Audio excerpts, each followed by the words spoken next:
একদিক থেকে চিন্তা করলে আমি অনেক ভাগ্যবান একটা মানুষ।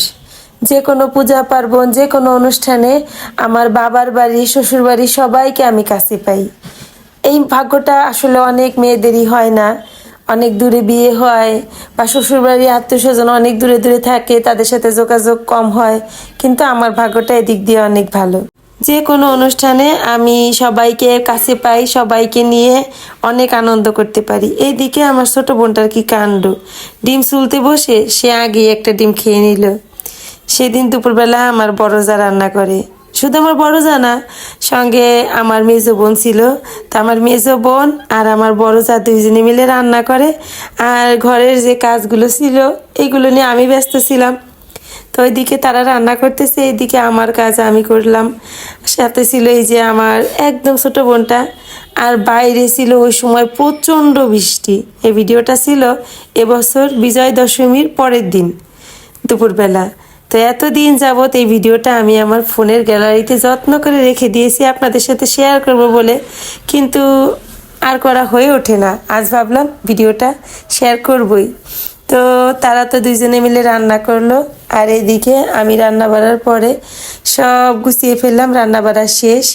আমার মেজো বোনও অনেক ভালো রান্না করতে পারে, আমার বড় যাও। আমি আবার ভালো রান্না বাড়া করতে পারি না, যার কারণে রান্না করার দায়িত্ব আমি কখনোই নিই না।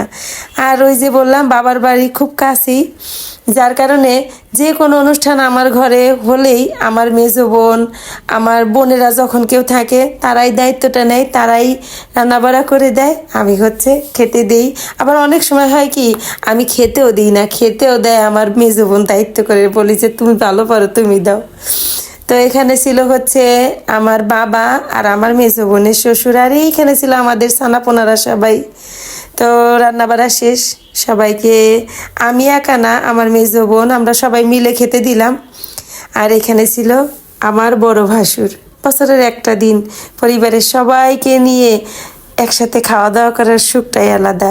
খাওয়া দাওয়া প্রায় সবার শেষ, সবার শেষে খেতে বসতে আমার ছেলেদের বাবা, আমার বড় যা, আর সঙ্গে ছিল আমার সেজন আনাসের মেয়ে। ওই দিন কিন্তু আমার বাসায় আমার মা ছিল, আমার মেজো বোনের বড় আসছিল। আমি এই দুইটা মানুষকে ক্যামেরা বন্দি করতে পারি নাই, কারণ আমি অনেক ব্যস্ত ছিলাম।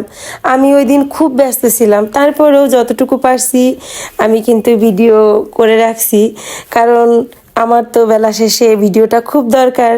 আর আমি আমার পরিবারের সবাইকে যেমন ভালোবাসি তেমন আমার কাজটাকেও অনেক ভালোবাসি। এখানে ছিল আমাদের ছানাপোনারা সবাই, তাদের তো সবার আগেই খাওয়া হয়ে গেছে। তো এখানে তারা আড্ডা দিচ্ছে, আমি এক এক করে সবাইকে খেতে দিয়ে সবার পরে আমি খাই। আর এটা ছিল সন্ধ্যাবেলা, আমরা সব বোনেরা মিলে, আমার বড় যা, ভাগ্নি, সবাই একসঙ্গে চা খেলাম, অনেক আড্ডা দিলাম, গল্প গুজব করলাম, আর এইভাবে আমাদের দিনটা পার হয়ে